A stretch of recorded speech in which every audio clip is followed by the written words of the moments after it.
Noga Tarnopolsky. Hi again, Noga. So this is really not the order that the hostages were supposed to be released in. What do you think that suggests potentially about the deal and also possibly the state of other hostages?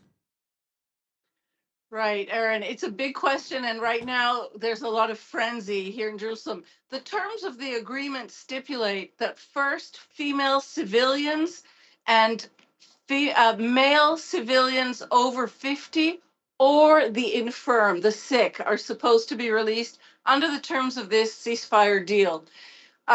Here, what we see is a release of four young women hostages. I think that none is yet 20.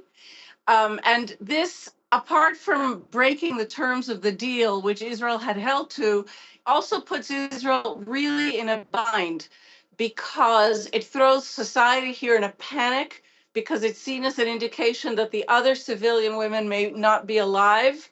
And it puts Netanyahu's government in a real bind because the terms of the agreement force them to release 50 Palestinian prisoners for every soldier released versus 30 for every civilian released. So this has really thrown a spanner into the works.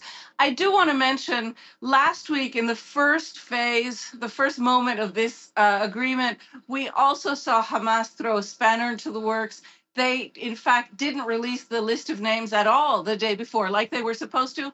And then the day nonetheless unfolded more or less smoothly. So it's possible that this is again a kind of manipulation of public opinion by Hamas, but it is also evidently possible that this indicates a problem in the expected release dates of hostages.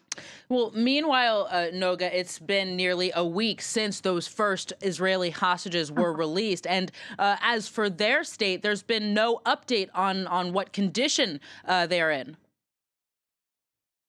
Right. And it's important that you mention it. I think we have to be concerned.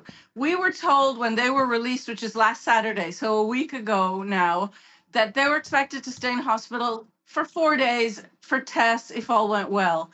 We're now a full 6 days, 6.5 days later, and none has been released. And there's also no forecast for when any of them might be released. So while obviously they retain the right to privacy and we have not received any specific updates about their health, there is a lot of talk here about what may have happened to them psychologically and physically while in captivity. And the fact that they are remaining hospitalized now while free, ostensibly to go and come as they wish, none have left, none are planning on leaving hospital, I think is an indication that maybe a more somber approach is you would be useful when we see like smiling faces of hostages being released. I think we should keep in mind that they may not be in as good physical or mental shape as one initially thinks. As you could imagine, after so long in captivity. Noga Tarnopolsky, thank you very much. Thank you.